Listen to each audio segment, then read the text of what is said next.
I do want to talk with you about Roddy Piper. Absolutely. You know, who was here in that chair 10 days ago. That's right. And I actually Chris. watched that appearance, which, like we were talking earlier, is his last, basically, public appearance here on this show. I can't believe it. What are your thoughts on the passing of Roddy Piper? Roddy Piper, I consider him to be a friend. We actually did a WrestleMania together back in 2009.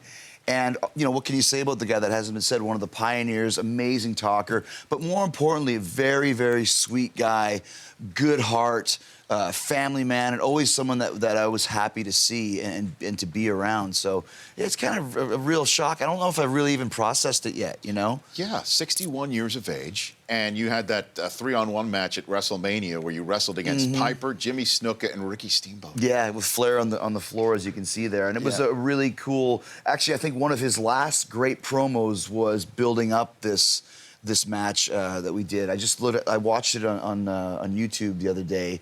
Hadn't seen it, and just realized how great of a performer it was, because Roddy was a great actor as well. So to be, like I was earlier when I was yelling at that girl, you have to commit to what you're doing in the WWE. WWE is show business. It's not about the match itself, that's important, but it's about getting people involved in what you're doing, making them pay money to see you, whether they're paying money to see you, to boo you or to cheer you. Roddy was the master of that, to draw people in, to pay their money to come see the match. Yeah, and, and burst the coconut over somebody's head. Burst the coconut over somebody's head. I think, you know, so many great moments. And if you're talking about, you know, the initial boom of the WWE, WWF at the time in 86, 87, 88, top two, Hulk Hogan and Roddy Piper, no doubt about it. I mean, maybe Randy Macho Man Savage as well.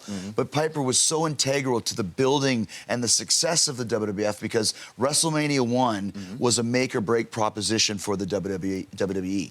Had that not done well, the whole company would have tanked. And yes, it was built on the back of Hogan, but as every movie or everything in time, Shakespearean play, whatever, to have a good guy, you have to have a great bad guy, and Piper was that guy. Well, being a bad guy, when where, as you said, deep down, you're a good guy, you know? And again, as I mentioned earlier on the program, Roddy sent an email after his appearance, didn't go all that swimmingly when he was here 10 days ago, talking about being a dad, and you just, it's one of the neatest emails I've ever received when you talked about his appearance. What's that like, though, when you know deep down inside you're a good guy, but people see you and want to spit nails at you? Once again, we're performing, right? And I mean, I've had so many people, like back around that time when I did the thing with Roddy and those guys, I was the most hated man in the business, playing the character of that. And people were literally attacking me on the streets. You can YouTube it. In Victoria, BC, I got attacked by a group of fans. And physically attacked, to where I'm fighting them off, you know, in the middle of this parking lot after a show. People not realizing that this is show business. If I meet Anthony Hopkins, I don't expect him to tear my face off and eat my liver with a fine Chianti. He's not really Hannibal Lecter. Don't forget the fava beans. The fava beans. Don't forget the fava beans, right. He's just playing the part of Hannibal Lecter, and it's the same thing, playing this role of this bad guy. That's what we do. So once again, talking about Roddy, he's a good guy at heart, but when it's time to play the bad guy, he's playing that part. And that's the secret to really making it in the business of pro wrestling, is being able to play a character, play a role, and make people believe what you want them to believe. And Roddy was one of the masters of it. Casey in Oklahoma, you're on with Chris Jericho on the Rich Eisen Show. Hello, how are you? I'm doing great. You're on with Chris. Hey, what's going on, Y2J? Hey, man, how's it going? Doing well. Hey, what is your fondest memories of Roddy Piper?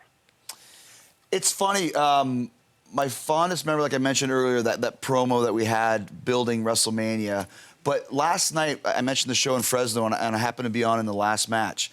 And, you know, there's thousands of people in the arena, and there's a bunch of guys in the locker room. When you finish your match, you come back through the curtain, and everybody's gone. And I remember Roddy said to me years ago, he said, you know, the loneliest man on the show is always the guy in the main event, because the time he's finished working, everybody's gone. And when you leave the building, like, it's literally everyone's gone. There's a couple, you know, stage-hands sweeping the floor, but all the arena's empty, and all the guys have left. And I just remember, like, that was the bit of advice that I got from Roddy about 20 years ago, and it still is prevalent to this day.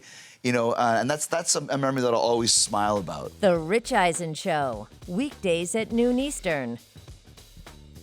On Audience.